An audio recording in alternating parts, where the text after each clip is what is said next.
Hi everyone, welcome to this fortnightly Talks of Frontline Staff session. We're going to kick off the session today with a film that is about all the fairer ways of working, work that we're doing, including this stream of work. And then we're going to have two presentations from Aisha, who's here from Damali Beautiful Vision, and then Emma, who's here from the Economic Development Team at Hackney Council. So yeah, let's start off with the film. Take it away, Charlotte.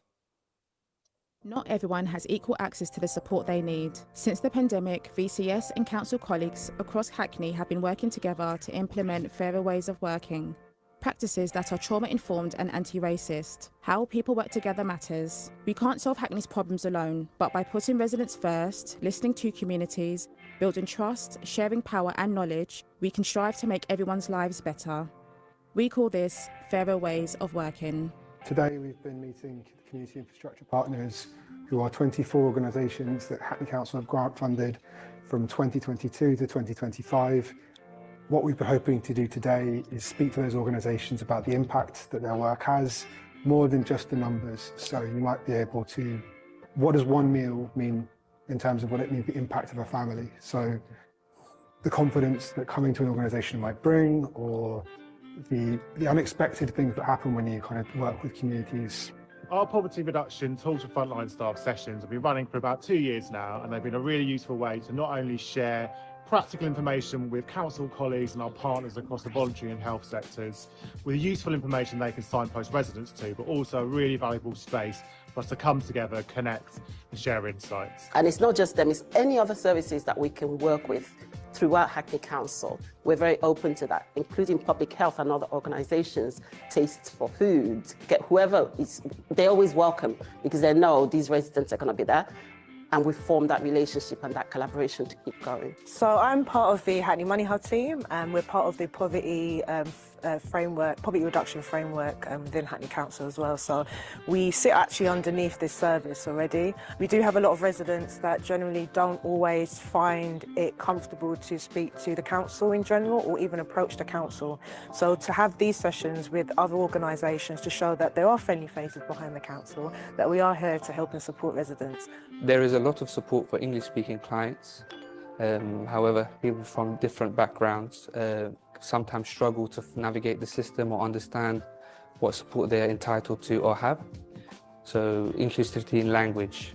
It's getting the message out to them, and maybe going on the street and talking to people and making them aware of what's available for them, because I think people can get stuck in a hole of depression and isolation, and it's about trying to pull those people in so they can engage with the services and get the help they need. Because it's not all about money, it's about mental health.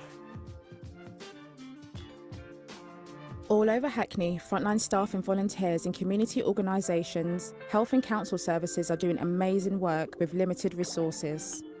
We want to thank all frontline staff supporting those furthest away from services. Please keep in touch and stay connected. There is power in the collective. Together we are strong.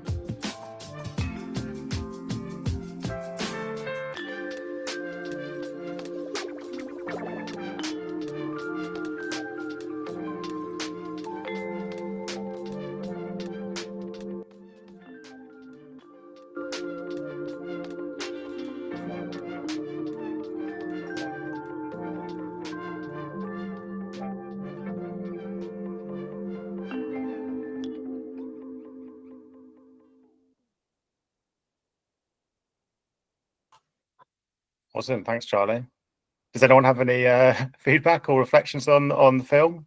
We wanted to sort of celebrate all the work we do together in this space and with the community infrastructure work, and yeah, hopefully you can see that come through in the film. Jenny, don't know if you wanted to say anything on it about how we're planning on using it.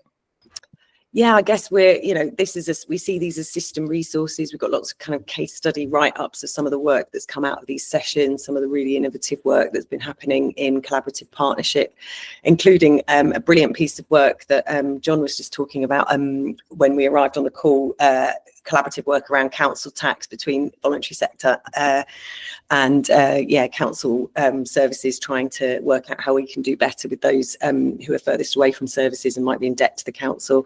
And Hannah's brilliant work that I got a chance to go and see down at the Edge, working to support families who are living in temporary accommodation for a long time around their health and well-being and all the services. And it was just such a brilliant collaborative piece of work to see. And so thanks to these sorts of sessions and all this relational work and all the willingness to collaborate across all these service boundaries at this really difficult time, we just want to celebrate these ways of working that you're all committed to, regardless and in spite of the system. So a big shout out to the Temporary Accommodation Support Hub on a Monday afternoon for anybody who's working with families who might be struggling, who might need help to navigate the services and are currently living in temporary accommodation in Hackney. They're all open to attend, and it's a really welcoming, trauma-informed space with voluntary sector organisations and council and health all working together, and hopefully there's going to be sort of food and clothing and things like that down there soon. So it's something we're really fighting to keep going, and just like one of the kind of examples, I guess, of the practical stuff that's coming out of these sessions and the relationships that we're building here. So we're always really excited to have new people here. So welcome, Aisha, and all those I haven't seen before. Excited for you to be here, and looking forward to learning together and moving forward together to make things fairer for Hackney residents. Great, thanks, Jenny. Okay, let's move on to first presentation. So Aisha is here from Damali Beautiful Visions. So take it away. Welcome, Aisha. Thank you, Jenny and Dom, for having me. Can everybody hear me okay? Yeah, perfect. Okay, great, awesome.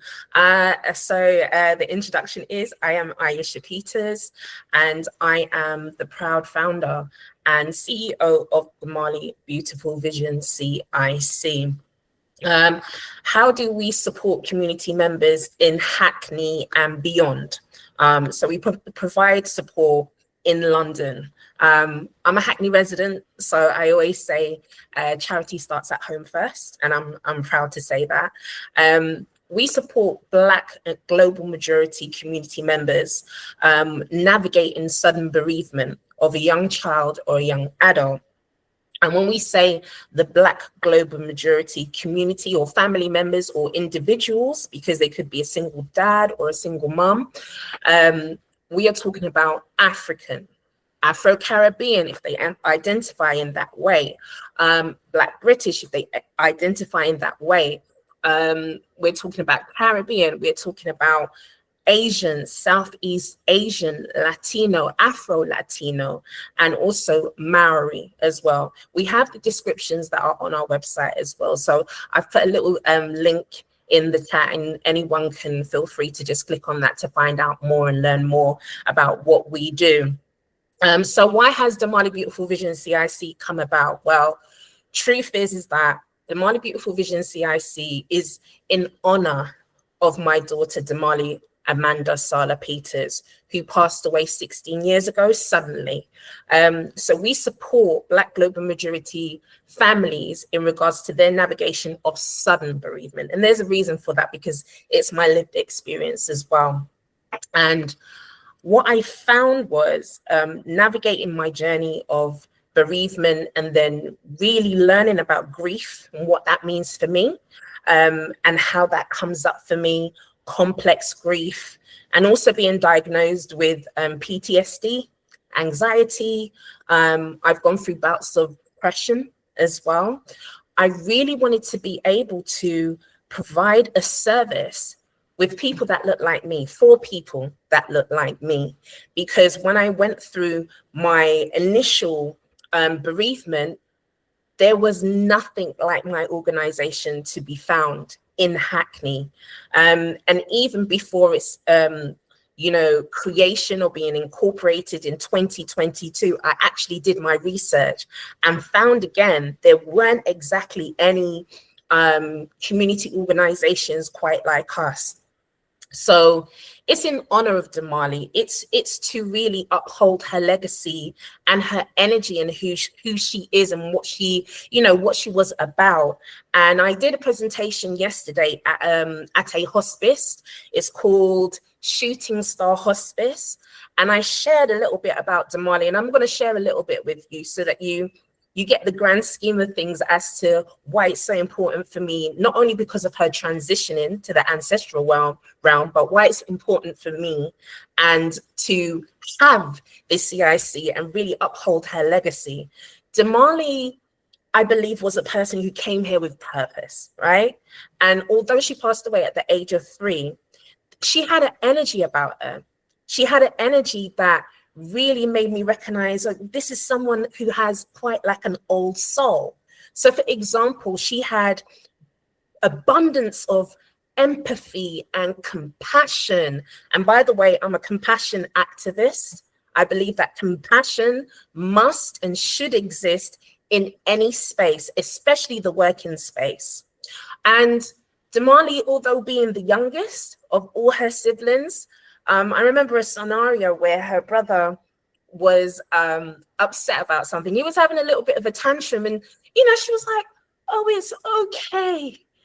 She she gave him that pat on the back, and it really, really made me, look at her and see her in a different light. And so I've had this experience, as tragic and as sad and as hurtful as it may be, but I feel like it's important to honor her legacy, honor the energy that she gave and she brought to this world. And that was recognized not only by me, and her family, but her wider community as well that she was a part of, for her existence on this earth.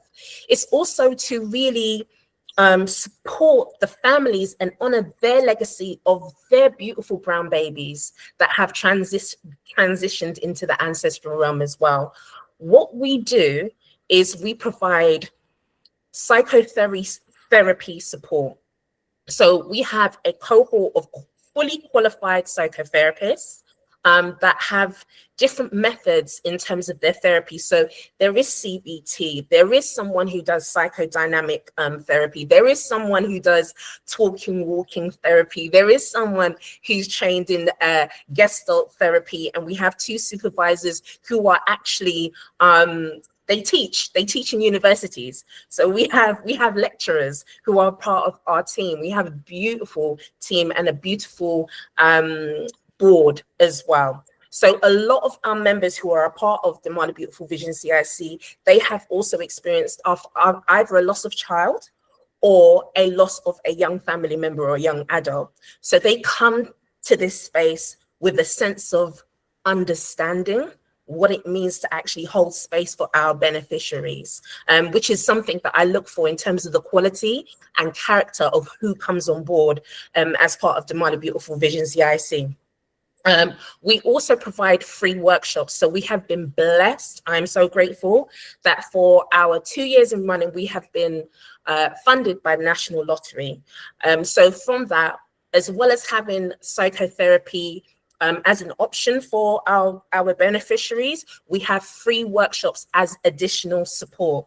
So we have something called Reflect and Breathe, which is guided meditation, looking at the way that you breathe. Of course, when you breathe correctly, it aids in your mental and your emotional, and of course that affects the physiological. We have Reflect and Breathe, we have Reflect and Paint, art therapy. We also have Reflect and Move. So currently, what's happened is that we've gathered reviews, we've gathered data and information, and Reflect and Move just so happens to be the most popular workshop out of all the workshops that we've provided.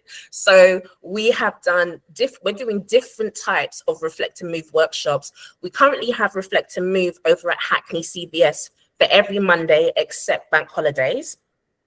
And we now have Reflect and Move Qigong or Qigong, which shall be at the Boiler House Community Spaces at the Middleton Grange, and that will be once a month, every Wednesday, the last Wednesday of every month, starting this month, and hopefully we can grow.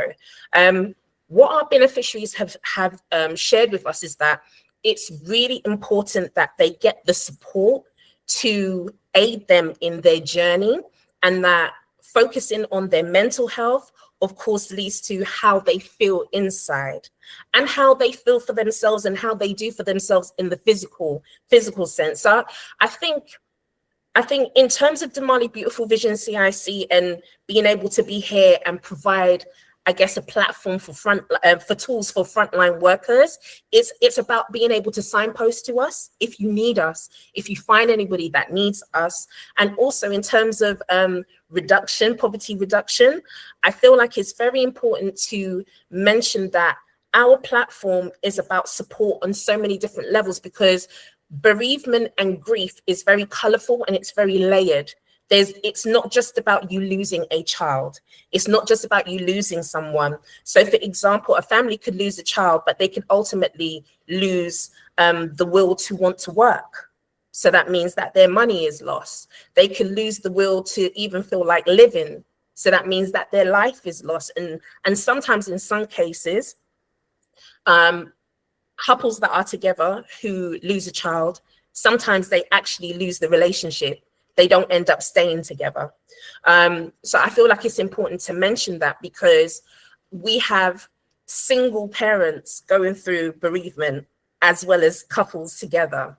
And of course, there's the layer of extended family as well. And also just to let you know that we support the family as a unit. It's not just the mother and father, it's the siblings, it's the cousins, it's the grandparents, it's, the close family members that have lost a child within their family. Because my family lost a child, whether that be a cousin, a niece, So I feel like it's very important to mention that. I want to mention as well the importance of creativity.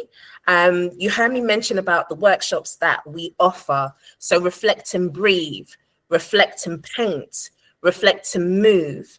And thankfully, in regards to the reviews and the data that we've collected from our beneficiaries, they have found that having the additional workshops, the free additional workshops, have worked a lot for them and has given them a sense of hope, some help with social integration, but also a positive impact for their mental health and emotional well-being, which we are we're grateful for the reviews, but we're grateful that we are providing something that works. Does that make sense? Yeah.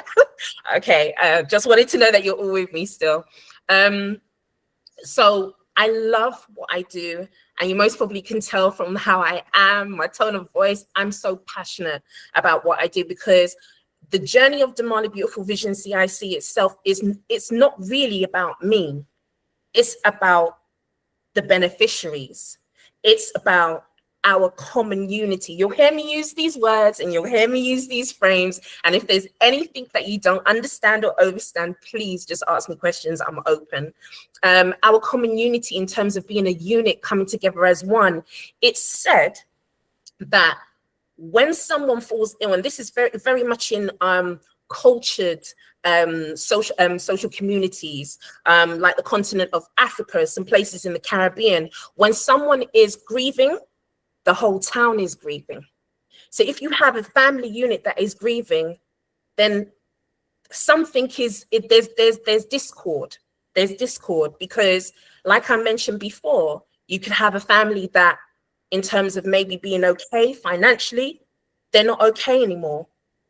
How do we bridge the gap, and how do we help with healing overall? Well, we come with the healing for the mental, as a lady mentioned, it's important in the video, the emotional, which leads to healing of the physical as well. We're a baby in our start. And our journey is still a long way to go. And we really do hope for the future that we can grow, we can continue to learn, and we can continue to share. I'm open to doing presentations and sharing my story, sharing my journey, sharing my why, and also doing it to learn from others as well, because as I'm going along, I don't know everything. I don't claim to know everything either. Yeah, you can see at the gallery, this is some of the work that we've done.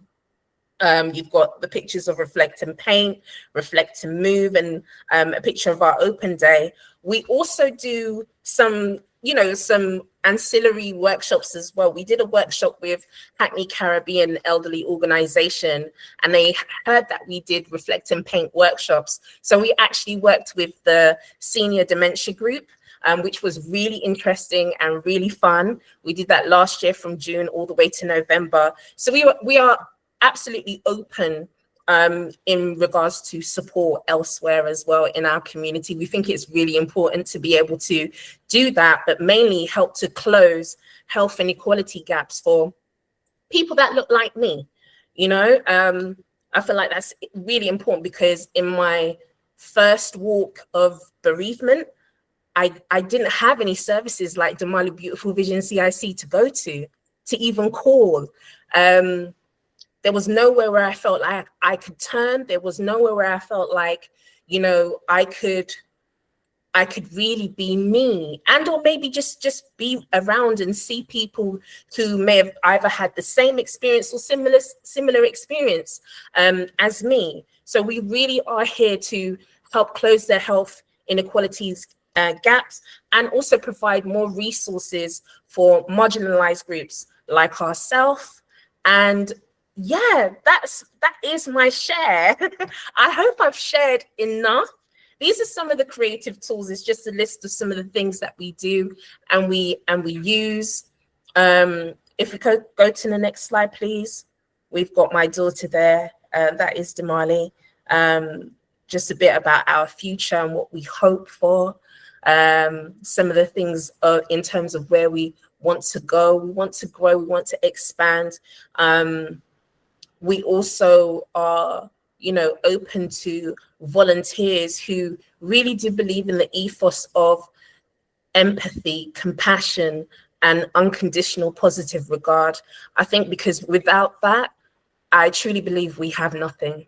We really don't have anything. If we can't do that for each other, then what society are we looking to build? That's me. I'm Aisha Peters. Thank you for listening. Any questions? Thank you so much, Aisha. That was a fantastic presentation. Does anyone have any questions for Aisha?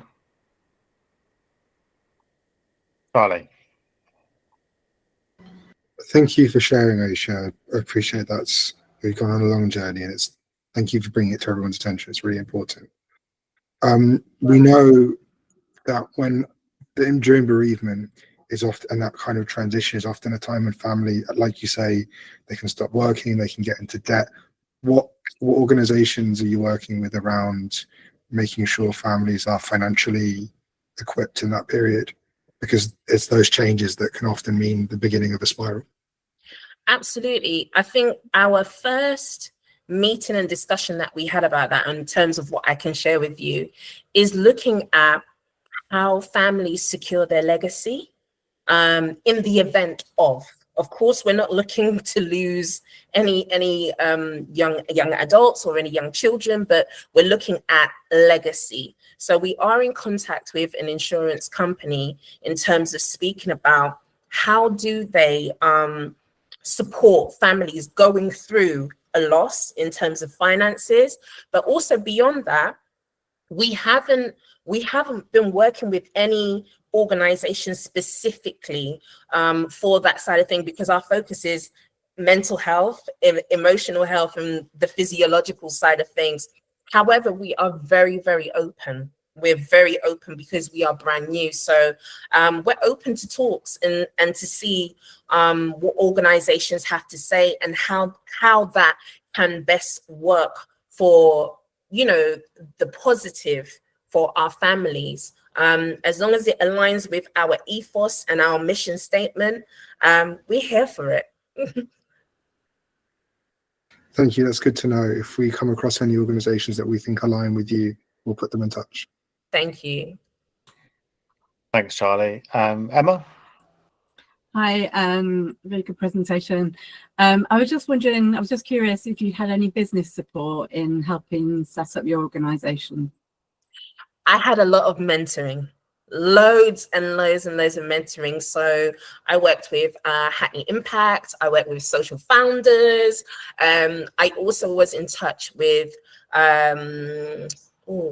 is it ARC, social ARC, different people who actually run charities and run CICs. I'm also a business woman, so I've run my LTD for many years, and I know and completely understand that a CIC is completely different to LTD. However, it's given me a good run in terms of learning and knowledge, and I'm still learning. So thank you for your question. Brilliant and fantastic to hear that. Thank you. Thanks, Emma. Jenny. Yeah, it's so brilliant to hear about your work, Aisha, and having been a social worker and working with families in the past who've lost a child, I know, how that can impact on all sorts of things in the family and how difficult as a time that can be, and particularly navigating services when you haven't got when you're overwhelmed by what's happening for you in grief. It's really exciting that you've had this national lottery funding. Thank goodness for that. There is this service that we could all let people know about.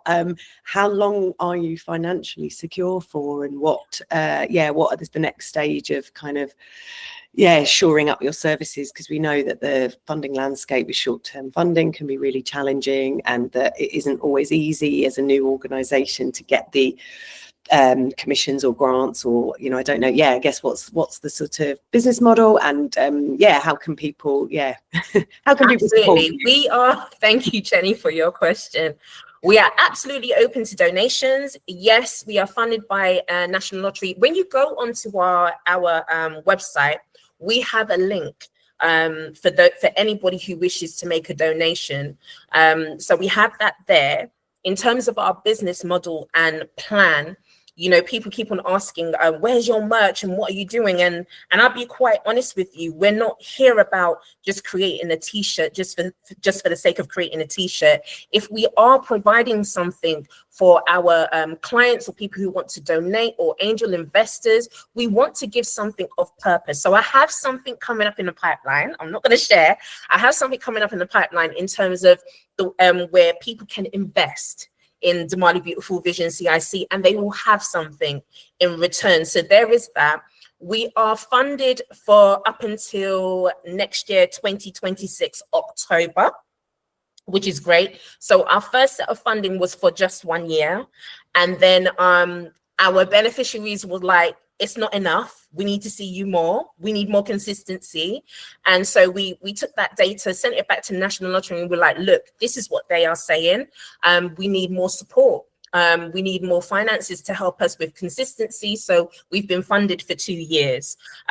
Beyond that, I am still going for applications, funding applications. You know how it goes, Jenny. It's still an ongoing journey with that. But I'm also open to the expansion of what we do through a phone line service. And maybe that's something that can, help in terms of generating something so that the money comes in and it's staying round and circled into our organization, and also helping to onboard more volunteers and also facilitators. But this is an idea in creation right now. That's as much as I can say. So I hope I've answered your question. Absolutely. Well, congratulations on everything you've done so far, and what you're doing in supporting people at such a difficult time, and those that haven't previously had that support is amazing. And we'll definitely let people know about it in the newsletter, and sort of promote it wherever we see opportunities, as we do with all the sort of insights that we hear here today. Right. You do keep coming back, Aisha, as well, because it's always useful, if there are things that you're trying to grapple with, trying to navigate in the system. There's 28 people in the space, but with such a wealth of knowledge about the system, and as a new organisation, it can be really helpful to kind of have somewhere to come back to and make links as well. So and there's often things that crop up that people can make use of, and we're always happy to sort of do follow-up connecting outside the meeting, Aisha, if there are particular services that you really need to be connected to, just as we are with anyone else in this space. So thanks so much for coming. Ali's. There's a question. Yes, I think Ali's. Hi, Ali. Hi. I'm trying to come back on camera, but it's not letting me. Oh, there I am. Thank you for your presentation. I know about your work, and it's just great to hear how you're building. I just wanted to kind of share that, I've got the space in Dalston, and I'm really working on a program of activities. So if you want to have a chat around I don't know, maybe running an activity there or something. I'm really open to that. So just, you've got my details, get in touch. I have. Thank you so much for that offer, because that's what we're looking at in terms of expansion as well, because we really want to reach the community as much as possible in as many ways, when it is in as many ways as possible. So you will be seeing me soon. Yeah, because at the end of the day, that would benefit the community of Caribbeans and the people I serve, but that's not my area of expertise. So yeah, it's you know, obviously working with somebody like yourself. And one of the question I had is, if I come across somebody who I think will benefit from your service, what's the referral process? we've got a form on our website. So hence why I've put the link in the chat. Anyone can do a self-referral. If they don't feel comfortable with going on our website, we wouldn't say try and force anybody to do that. It just takes a phone call. On the slides that Jenny and John have, we have our details on there, but we also have our full details on the website as well. Anyone can just get in touch. Thanks a lot, Aisha, and I wish you all the best. Thank you so much, Ali. Yeah, thanks, thanks, Ali. If there's particular things you want me to highlight, Aisha, in terms of the sort of referral form, and I know you said you were looking for volunteers as well, then I can sort of pull those bits out if you like and put them in the newsletter so they're sort of front and centre. Lovely, thank you. Cool. Jenny? Yeah, I wanted to ask about whether you've got a good link with the midwives and health visitors and the children and family hubs, because I'm just thinking particularly, I think we might have someone from one of the family support teams in the children and family hubs on the call, I don't know, but I know that they have, there's a, you know, the targeted MAP offer, the multi-agency team offer would most likely be the place that if a family were seeking support through the Children and Family Hub after they'd lost a child in that period, that would be known about, and they'd be thinking about vulnerability, and it'd be just great to make sure that they all know about your service so that it's another option they can explore. Yeah, how well absolutely known about it is it by those services? So admittedly, I wear another hat in Hackney. Oh yes, you do, don't you? I do. Community health champion. Right, I'm the neighbourhood facilitator working in secondment from my CIC, covering Hackney Downs and Clissold Park. So of course, in terms of the alignment where we are both a charity on one hand, a community interest company where we're helping to close the health inequalities, it does allow me connection to meet people in different spaces. So for example, the Linden family and children hub, I've met a few people, and then I've just told them about my journey, and they're like, oh wow, like okay, let's see what we can do. But I must admit, otherwise, in terms of some of the other organizations that you mentioned, it can be quite challenging in terms of meeting those people. Yeah, so we can probably flag. Yeah, we can probably flag. We have a relationship with the Safeguarding Midwives team and the health visiting teams through our trusted referral partner group, but also work with quite a few of the children and family hubs, including the work that Hannah is involved with it at the Edge, working with the children and family hubs there. So we definitely have to sort of let them know about it while you're funded to deliver, because one thing we're often reluctant to sort of promote VCS, like voluntary sector services that aren't being funded, because often we can't be just sort of sending everyone your way when you're not. But actually, if you've got funding to deliver and you've got capacity now, then we'd really want to make sure that people have got the information as soon as possible. Please do. We welcome it. We welcome it. It also sounds like you're a system convener too, Aisha. Like so many of us on the call, you're kind of connecting up the dots and literally. I call myself the bridge and the conduit. There you go, system convener. You can call it anything you like, but it's the same. It's the same thing, isn't it? Like I know Ali does, who was like so masterfully coming in with that offer as well at the right time. Thanks again. I have to go. I do apologize. I can't stay in for the rest of the call, but I'm so grateful for this opportunity. Thank you, everyone, for giving me your ears and listening, and also your help and your support. Have a blessed evening. Take care. Thanks so much, Aisha. Bye. Bye-bye. Soon. Great. Cool. We will move on to our next presentation then. So Emma's here from the economic development team at Hackney, and is going to be talking about the new economic development plan. So take it away, and I'll just get the slides up. Thank you. Tough act to follow. So yeah, as John said, I'm here to talk about the economic development plan. I've worked in Hackney for about 9 years, but predominantly in employment skills, so this is relatively new to me. But today, if we move on to the slide, mostly I'm going to talk about, firstly, why we need an economic development plan. The context, including aligning with regional and national context, an overview of some of the key achievements in recent years, the 4 missions outlined in the plan, information about how the plan will be implemented, and then I'm going to touch on some of our engagement activities. So can move on to slide 4. So firstly, I think it's important to consider why we need an economic development plan. And one of the main reasons is that despite immense economic growth in the borough, Hackney still continues to rank highly in indicators of deprivation, with many residents unable to meet their basic needs. Next slide. So Hackney commissioned consultants to prepare an updated evidence base and prepare a draft economic development plan. The highlights from the data showed that Hackney had the highest growth rate in London in terms of the increase in the number of businesses. It showed that 99% of businesses in the borough are small to medium enterprises, highlighting the entrepreneurial culture within the borough. In addition, Hackney is home to a number of international businesses. It's geographically located between 2 of London's major economic and business growth hubs. So in the south, you've got Shoreditch on the doorstep of the City of London, a global financial powerhouse. And then to the east, you've got Hackney Wick, which is next to the Queen Elizabeth Olympic Park, and it's also a key regeneration area. But in contrast, Hackney contains, as I said, some of the most concentrated areas of high poverty. It's the 3rd most income-deprived borough in London, and there was information collected that showed that 1,500 households can't meet their basic needs in the borough.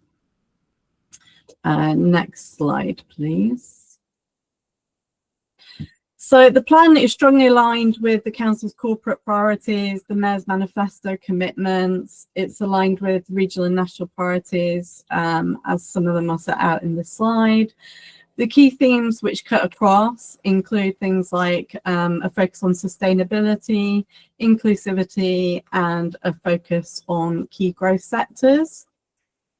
And I think the plan, it's worth also mentioning that the plan also takes into consideration, local authorities have very limited budgets at the moment, and therefore the focus is very much on what can be achieved with existing resources and through working in partnership with key stakeholders. Next slide, please. So this slide just outlines the priorities of the government's industrial strategy, which is due to be published in June this year, towards the end of June. And some of the themes which have been talked about so far within the plan are about a focus on key growth sectors, the importance of upskilling the workforce in growth industries, a focus on supporting good jobs, and sustainability to achieve inclusive growth. Next slide, please. So this slide looks at how the draft economic development plan is also closely aligned with the London Growth Plan, which launched in February this year. Both aim to drive inclusive growth and focus on tackling climate challenges. The London Growth Plan focuses on strengthening London's global position through fostering high growth sectors and developing inclusive talent. And that's also reflected in Hackney's approach, particularly in terms of looking at upskilling residents and supporting underrepresented groups. And Hackney has key strengths in the industries in terms of digital, creative, green sectors. So we think that Hackney is really well placed to help in terms of contributing on the London Growth Plan. And both plans have a focus on supporting small businesses. And again, sustainability is a key theme through both the London Growth Plan, the Economic Development Plan, in terms of achieving net zero goals and embedding them in the planning and procurement processes. And yeah, so a strong focus on creating an economy that kind of balances growth with environmental responsibility. Next slide, please. So before I talk about the kind of emerging priorities in the Economic Development Plan, I'll just give some examples of some of the key achievements Hackney's had in the last 5 years in relation to inclusive economic development. Starting with affordable workspace, one of the key things that the council did over the last year was they allocated a fund of £1 million towards affordable workspace to create opportunities for businesses to have, you know, be able to have the space to kind of start businesses. Affordable workspace is one of the key challenges, which is talked about quite a lot. Also, business support is another area. So in particularly, we look at what external funding is available and try to use that, take advantage of the external funding available to support businesses. So we've done things like give grants to businesses, particularly during COVID. And more recently, we had a small grants fund for energy efficiencies. We also, and I was glad that Aisha earlier mentioned Hackney Impact. So Hackney Impact is a consortium of organisations that have provided business support, and they were commissioned through us. And we know that they've helped hundreds of businesses through that programme.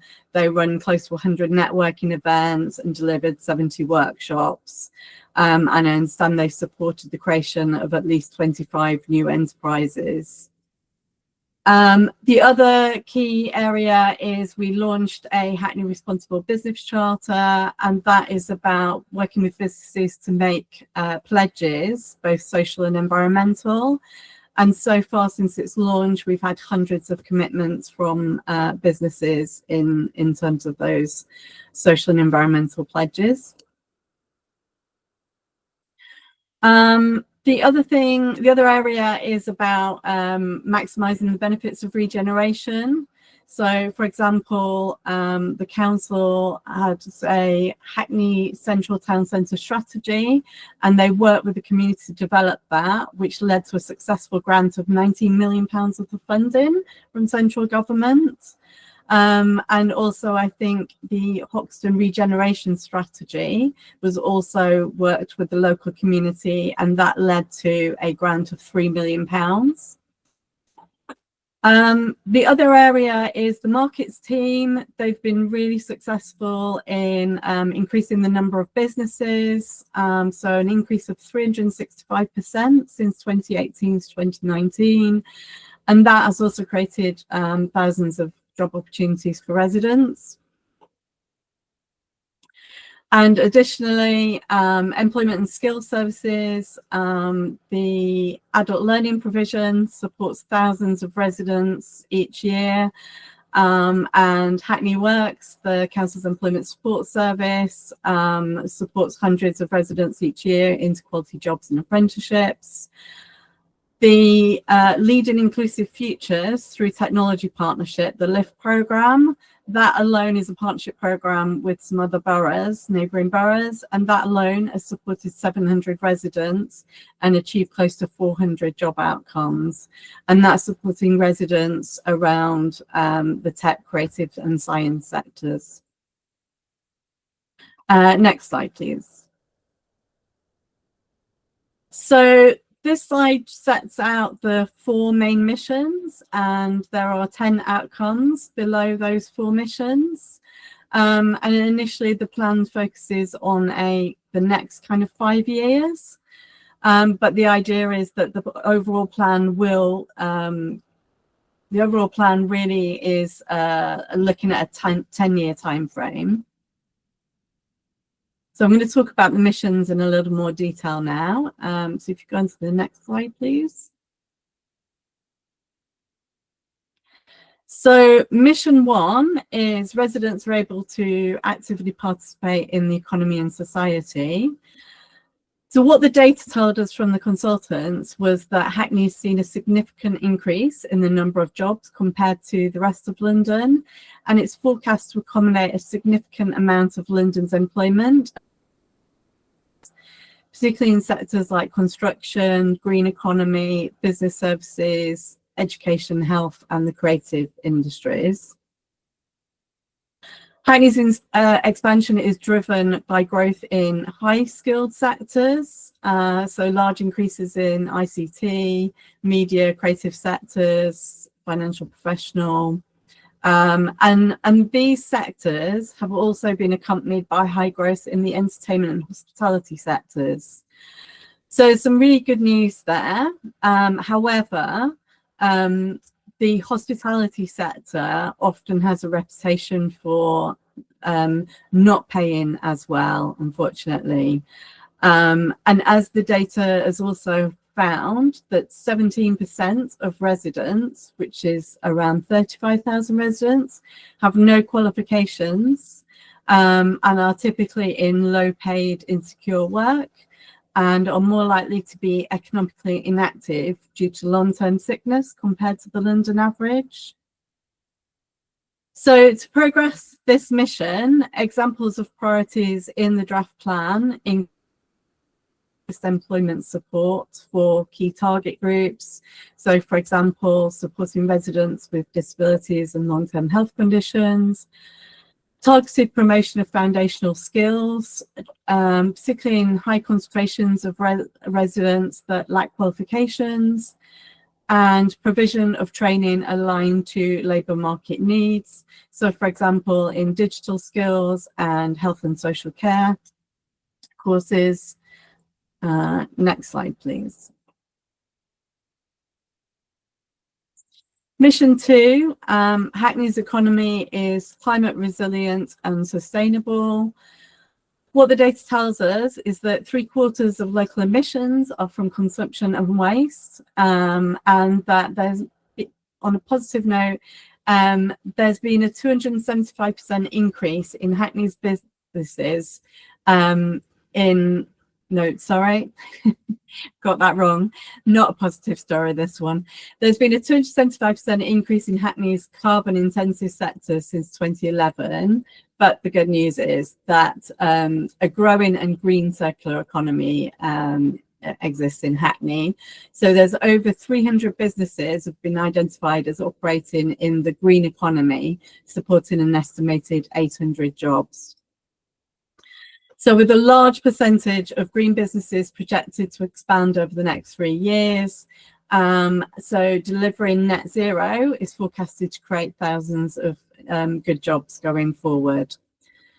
So in terms of achieving this mission, one of the main means of achieving this mission is through the commitment to develop a circular economy strategy and action plan, and that's been led by the Council Sustainability and Climate team. So we've been working really closely with them, big focus on things like reducing usage, repair, reuse, recycling. And part of that is about promoting the benefits to residents. So, for example, promoting second-hand sales amongst residents, things like that, but also encouraging businesses to think about how they can become greener and develop innovation and business ideas within the circular economy. Mission 3, next slide, please. So mission 3 is Hackney's economy is acknowledged as fairer and more inclusive. The data tells us that over the last decade, the number of businesses has increased, but industrial rents have also increased significantly. And in 2021, the other key point is that 25% of Hackney's procurement spend was with local suppliers.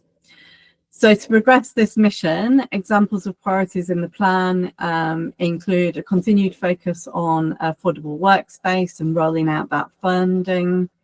And also there's a big focus on increasing social value through the council's sustainable procurement and insourcing strategy, which is very much about trying to increase the number of local businesses that are procured locally. And so, yeah, there's a whole new strategy on that. And it also looks at how not only can we increase the number of businesses procured locally, but how can we increase the social value from some of the contracts that the council has.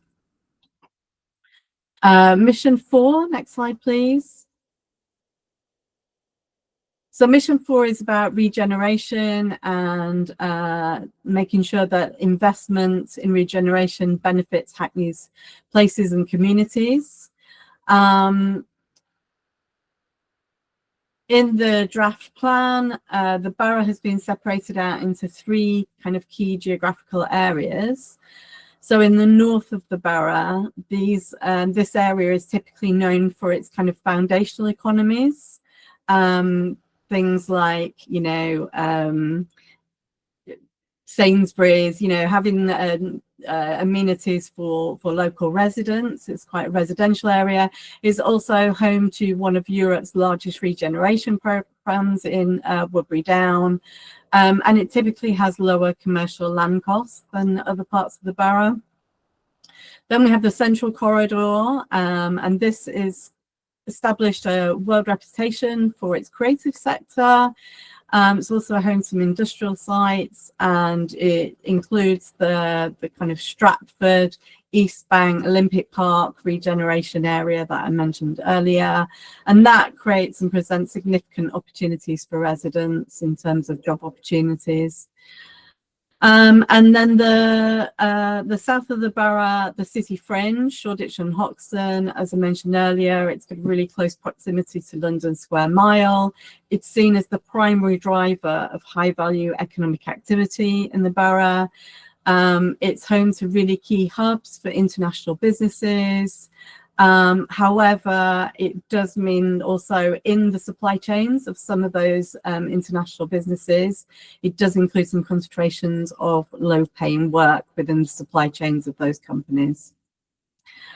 So to progress this mission, one of the main examples in this plan is about how we can make sure that we generate social value from commercial office developments, particularly in the social fringe areas, and some of that is done through the planning processes that the council has the levers to do. Next slide, please.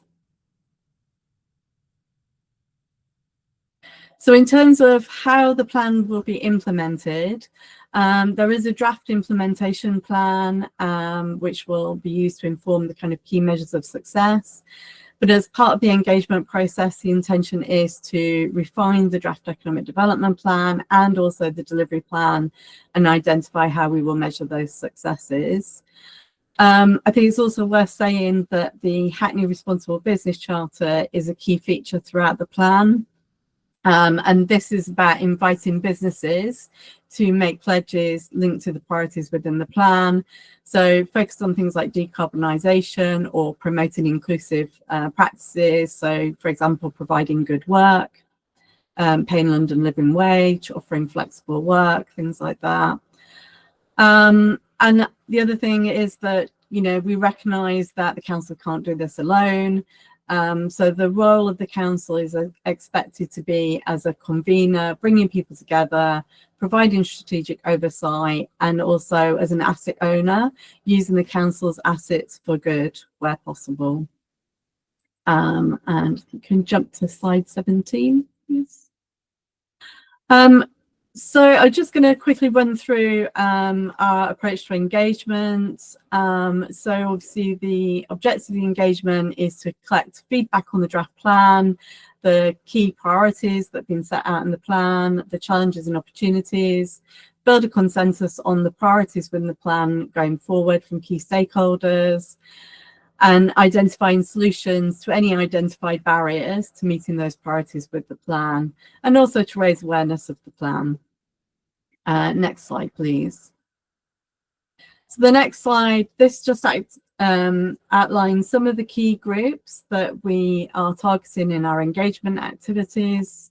I won't go through them all. And jump to the next slide. Thank you. So really just to say that the engagement on the economic development plan is now live. It's on the council's website. I will pop the links into the chat before I go. Part of the activities we've been doing, we've been trying to kind of engage with existing meetings or networks. So for example, we've been attending things like pub watch meetings. We've met with Stoke Newington Business Association. But we've also set up drop-in sessions in libraries, and we've worked with the council strategic delivery and policy team to make sure that those library sessions were promoted to key target groups within the within Hackney. And then we've got a large event planned for next week. I think some of you on the call may already have signed up, which is fantastic. I think we've still got a few tickets left, not many. We're doing quite well on ticket sales at the moment. But the event is next Wednesday in Here East, and the Mayor of Hackney will be present. And there will be an interesting panel discussion on some of the key themes of the economic development plan. So I will also pop a link to the Eventbrite booking in the chat as well. Can move on to the next slide. So obviously a key stakeholder of the plan is businesses. So in terms of targeting engagement with businesses, we've been working with Hackney Impact, as we've talked about earlier. And as I mentioned, we've used some of those existing networks. Hackney also has a business network newsletter that goes out to thousands of subscribers. So we've been promoting through council social media, other council newsletters. And we're also working with Hackney Impact to prepare a focus group. And the idea is that this focus group is targeted at Black and global majority businesses, as we recognise that obviously these are an underrepresented group. And so we're quite keen to do some targeted engagement with those businesses. And part of that will not just be about how we engage on the economic development plan, but it will also be talking about business support, as we're also about to, we're hoping to recommission our business support service in the coming weeks. So we're also keen to get some feedback and input into what that looks like as well. So next slide. In terms of timeframes, we're well into our engagement activities now, but I guess the key thing to say is that the engagement at the moment, the deadline we've set is the 13th of July.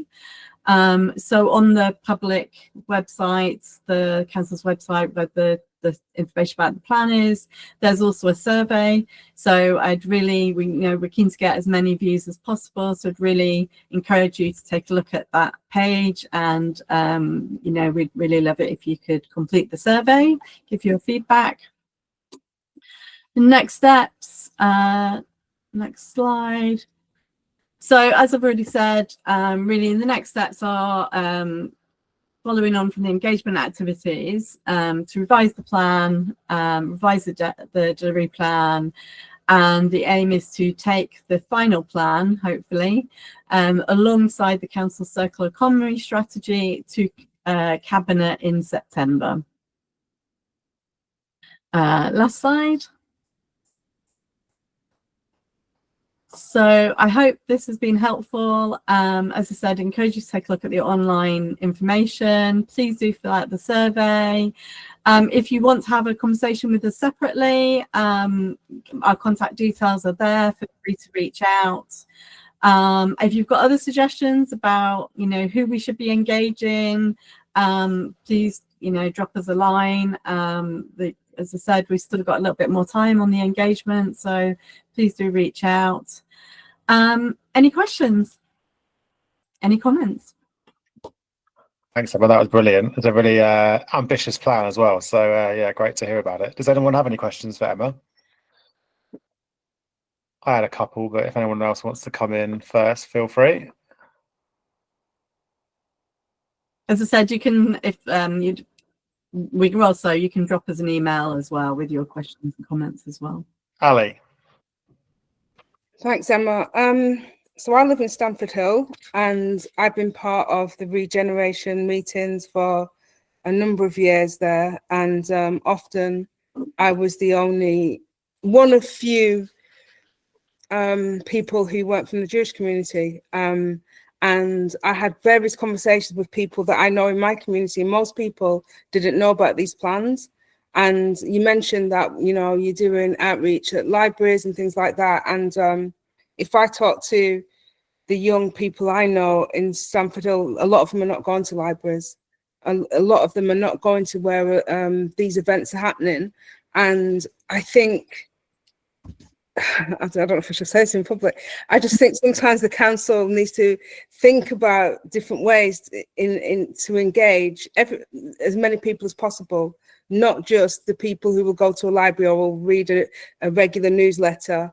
And I suppose that is getting involved with community groups, etc.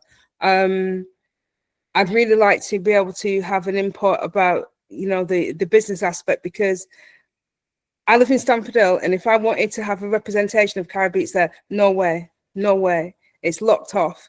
If a shop closes, there's just no way in. And I attended. This has been going on for maybe 5-6 years. Before lockdown, then it paused, and then it started again, and now it's the cabinet. So I've voiced my opinion, but really, everything that the public wanted is not happening. Asda's gone, Sainsbury's is gone. We're hearing that Morrison's might go. There's nowhere in Stamford Hill. Anyway, this is me just getting really personal. I'd love to have a chat with you separately about engagement and how we can talk to our younger generation, who this is probably going to affect more, right? And making sure we really take that seriously, not just say we're holding engagement sessions in certain places, because it's not reaching the people that we should be reaching. Thank you for that. Just to say, I take your point, and I'm open to suggestions, but the library sessions were in particularly, the idea was to engage the Jewish community, and they were promoted through the strategic policies, networks, community networks with the Jewish community. So a number of Jewish organizations that those sessions were promoted through. But yeah, I take your point. Well, I'm happy to take suggestions how else we can do that. Sorry, maybe I wasn't clear. When I spoke about the consultations in Stamford Hill, other communities were underrepresented. The Jewish community were highly represented. I'm talking about the other community. And so I did my own little survey. I spoke to a lot of people I know in my community. Did you know about this? Not one person knew that there's going to be changes in our area. So that community knows about what's going on. They're often there with council officers, etc. And when I've been in some of those spaces, it's been quite intimidating. So it's about reaching the other communities as well as. Okay, let's have a separate conversation, maybe. Okay, thank you. Thanks, Ali. Firstly, as a comment from Mrs. Rappaport about engaging with the Jewish community. So yeah, it's not an offer to speak in person with you, Emma, there. So maybe I can link you guys up. Right. And Basia, did you want to come in?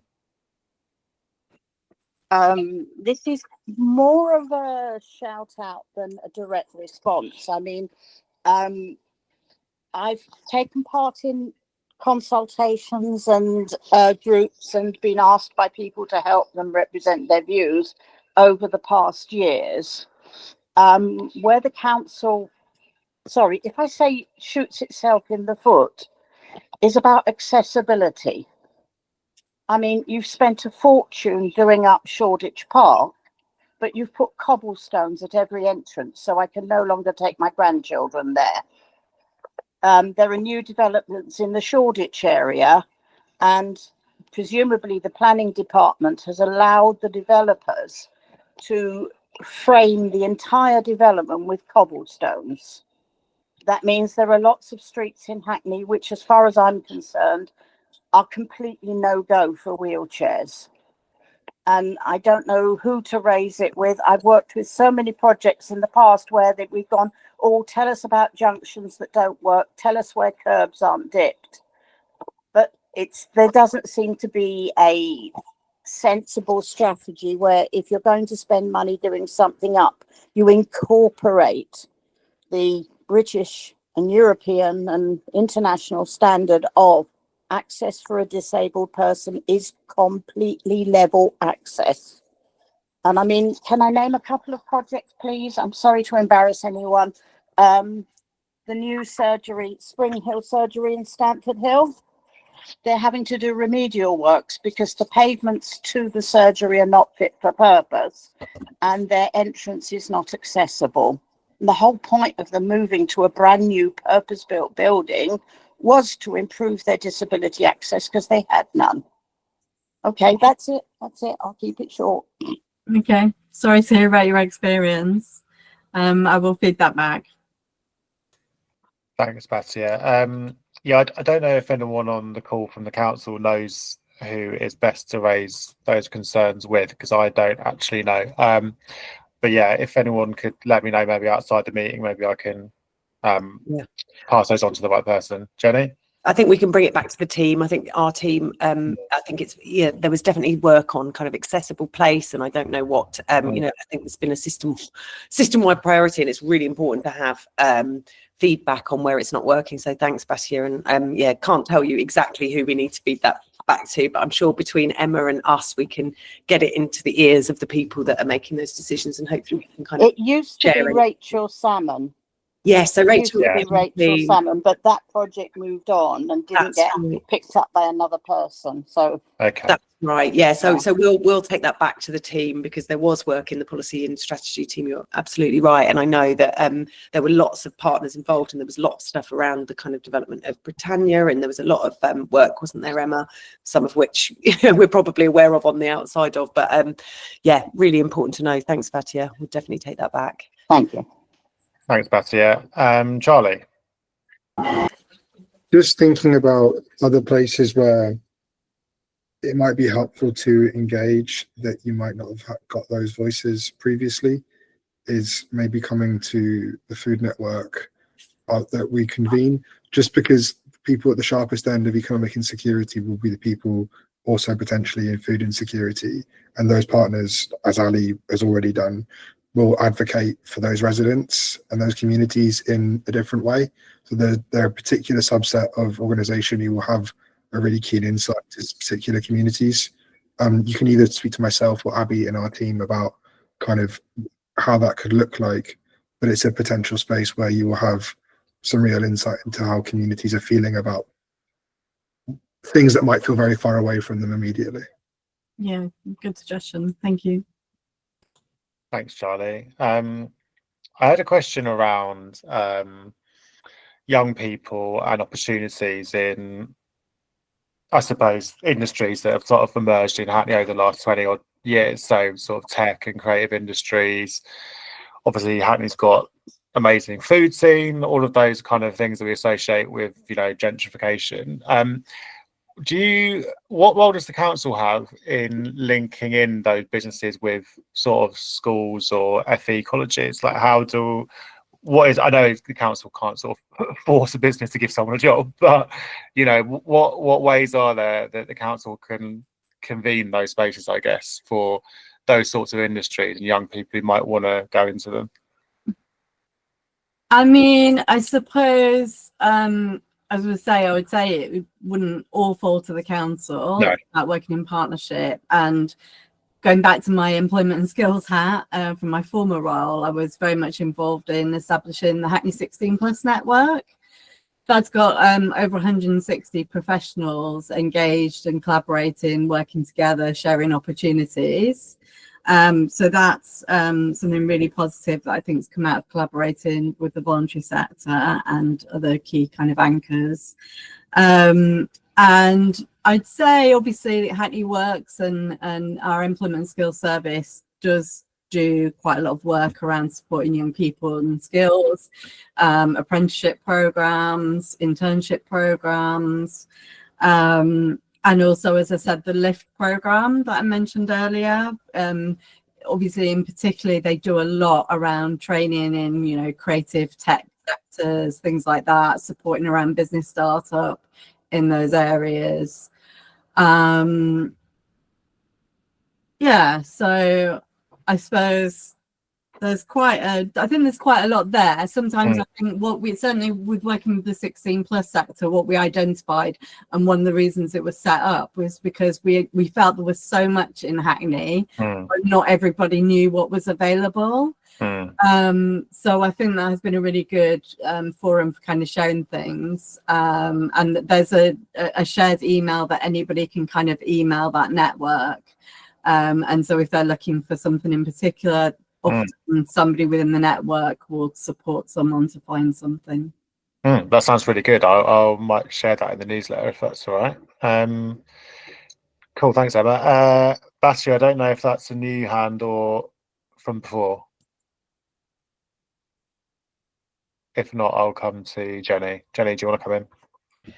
Yeah, I guess I was interested in what opportunities there might be for local based organisations and young people wanting work experience and, you know, who might want to volunteer. I'm just thinking about so many of our organisations doing such brilliant work, and sometimes volunteering can be such a great way of building social capital, building relationships, building confidence.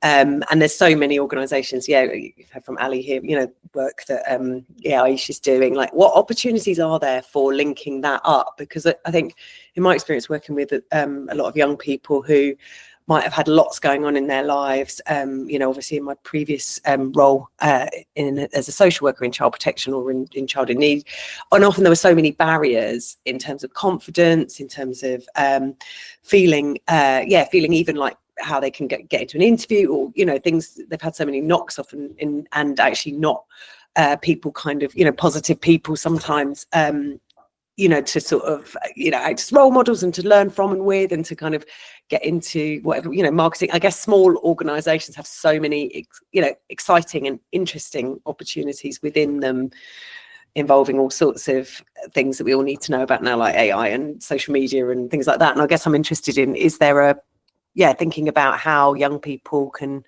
kind of get experience whilst volunteering, and are there pathways then through like working in the voluntary sector that we could then support those kind of skill development to really just make it as easy for our young people to get the sort of roles. Yeah, I mean, our employment skills service have been working with schools on work experience programs. And I mean, I always think the best organisation in terms of volunteering is Volunteer Centre Hackney. And the other organisations, ELBA, East London Business Alliance, they have quite a lot of programmes as well. So they do some particularly targeted programmes. So it's one might be worth looking at those as well. Yeah. Okay. Yeah. I just guess there's always so much work to be done in the work of supporting residents on the ground, and we heard such great stories of impactful work that community-based organisations were doing when sort of young people, you know, through COVID found, you know, real sort of motivation and energy in supporting, you know, getting food out to people. And it's even just the sort of coordination skills and the communication and being part of a team, and that can just build such confidence that can help. I guess we hear so much from our food partners who support beneficiaries to sort of volunteer as they show an interest in it, and how helpful that can be in removing the barriers to work. And then many of them are going on to then be able to, you know, with that boost of confidence and being able to go on and make some use of those opportunities. So yeah, just guess be interested in any opportunities that might arise for us to be doing that kind of partnership work. And I guess your whole plan around convening and not having all the answers is really helpful. I guess the other thing is to, you know, I'd encourage anybody looking for opportunities for young people to sign up to our employment skills newsletter that goes out to thousands of residents as well. It's the best place to find out what's going on, and, you know, external partners feed into that. And could like, if organisations on this call were open to having volunteers who were 16 to 18, for example, helping them to do a particular thing, like, is that something that they could advertise through your employment and skills newsletter? Why not? In addition, obviously Volunteer Centre Hackney is a really useful, important, you know, hub as well, but I guess there's ways. And obviously there's also the Hackney Opportunities website as well, so opportunities promoted on there as well. Great, good to know. Thank you, thanks so much for your presentation. There's a lot in there but useful. It's quite a long meaty document, so and can we include a link to it in our newsletter, and I guess an email, so if anyone does have any insight from their organisations, because I guess we do have so many people on the call who are working with people who might not have been able to feed in, and they might have particular insights that people have shared. Like, do you welcome just sort of an email from somebody saying, actually, this is what residents have said to me, or this is what you know, I've been hearing, or the feedback in our work? Is that kind of... It's fine, but what I should have probably done is we've got a special email set up for feedback. I should have put that on the presentations. We've had that set up since. Great. So we can share that with you. Perfect. If we put that email in the newsletter, then we can just give an open invitation to anyone who really wants to have a say. As Ali pointed out, like, there's a lot of people out there who often can't make, I guess a lot of the time, the people that are probably in need of our services the most are least likely to ever have time to go to any of these things, and we know that. So any ways that we can make it easier to get their voices across, we'd love to help. So yeah, great. And like I said, we're happy to go to other meetings that are set up if people want us to, you know, come along. Brilliant.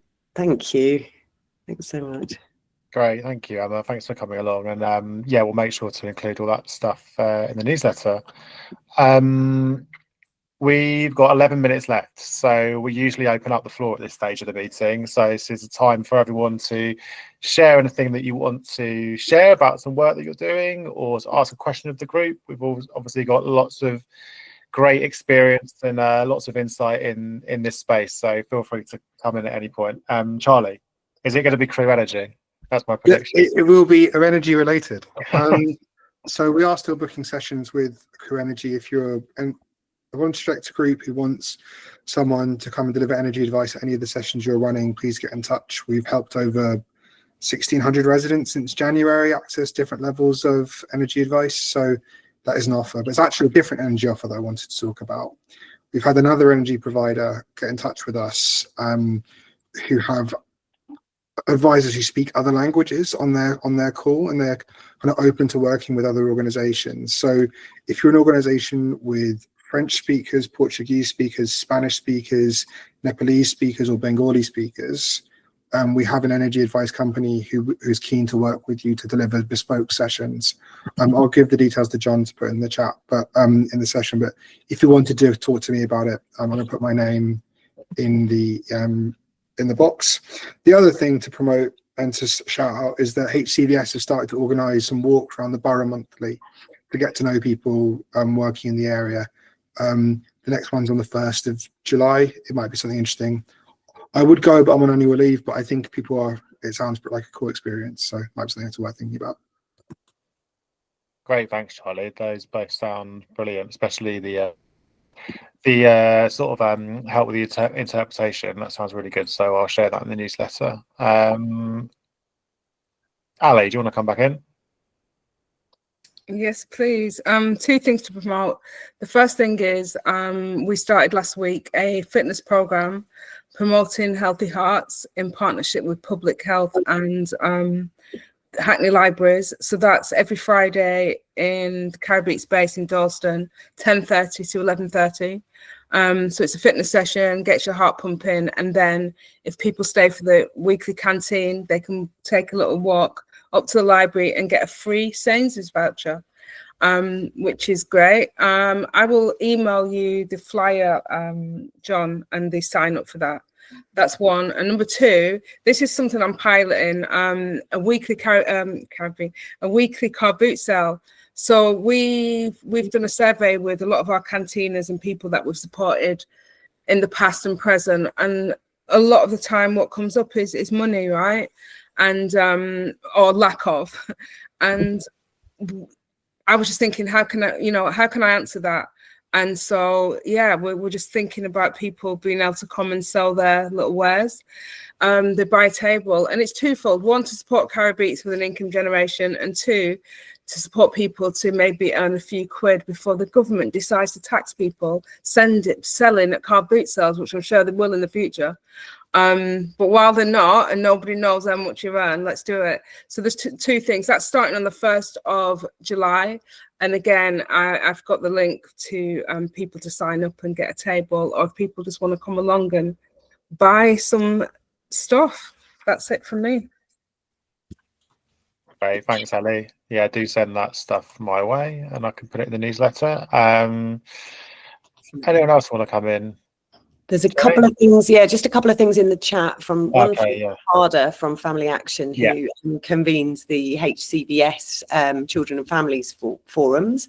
It doesn't say, well, yes, so the theme for it is supporting children with special educational needs. So anyone working in that space who wants to get together at their event, it is on the 24th of June from 11 till 1, and I believe all teams are, with an interest in work in that area are welcome, both from the voluntary sector as well as from council and other services. So please take note of that and share. And then from Beth Evans, in adult social care, a welcome team has let us know about a supper club that Hackney Migrant Centre are hosting next Thursday. It's a fundraising event. I think they're tickets, so it's one to let your family and friends and colleagues know about, but it's a fundraising effort for their immigration and advice support for so many Hackney residents that they are crowdfunding for, and there's details in the chat there. So if you've got a newsletter with your teams, or you've got friends and family you want to let know about that, do pass that on as well. Thanks, Ali. That session sounds fantastic, and thanks to everyone for sharing. For sharing so much today. It's been brilliant. A range of presentations and updates, and really great to have you all here. We've got 5 minutes left. Anyone got anything else they want to ask or update on, or have any final words on? I'll just do a quick heads up that I haven't got a date for it yet, but probably sometime in July, myself and Jonathan, who's on the call, we're going to be talking about some work we've been doing on council tax, which some of you will be aware of, and there'll be an offer in there for partners to be able to access a new escalation route for cases related to council tax, which are complex or affect particularly vulnerable residents. So I won't share too much detail now because we're still sort of getting all of our ducks in a row, to use that work cliche. But but we're always interested in hearing from people who think they're working with people who are in debt, like serious council tax debt, and might need some help, aren't we? Yeah, no, exactly. So we'll be presenting something in July, and we'll give you a heads up before. Yes, and also if anybody is working around the issue of modern day slavery and has any insight into what the picture is like locally in Hackney, we are going to do a special session on the 21st of August with in collaboration with Hestia, who are one of our local providers supporting adults. They're going to share some insights from their work, but we're really keen to hear from any of our local organisations or any of our frontline services, so that we can raise awareness of how we can kind of identify when that might be happening to somebody, and what our role is as a first responder, and as the organisations working in partnership, but also to raise awareness of what it looks like and what the pathways of support are, because there is support out there for people and it's quite under identified, but there is a lot of there's a lot of information, and we're working toward a new strategy on modern day slavery. So want to make sure that whatever's in there and whatever work happens is based on what is most needed by those who are working most closely with people who may have survived modern day slavery or may have been exploited or trafficked under the any of the groups, including those who've experienced child sexual exploitation or trafficking. So if anyone has particular experience, expertise, insight, ideas of what would be helpful in the session, do get in touch with me, because we're hoping it's going to be a really useful kind of training, like a co-design training that we'll be able to share with our colleagues and raise awareness as well. So yeah, excited for the council tax one. I hopefully will hear from Hannah as well about the work in at the Edge. Be great to get some of the colleagues down from the Edge working with families in temporary accommodation together in this space to talk about the work at some point, Hannah, as well. Thank you. So, yeah, great stuff. Thank you all. No final words with the last 2 minutes. It's such precious time with us all here together, isn't it? we don't want to jump off until it's it's completely done. But thank you so much for all the amazing work you do to support Hackney residents, and I hope you have a lovely evening. Enjoy the weather. Thanks, everyone. Thank you. Bye. Take care. Thanks, John. Thanks, Charlie. Thank you. Bye bye. Thanks, Chanel. Thank you. Thanks, Batia. Thanks, Charlie.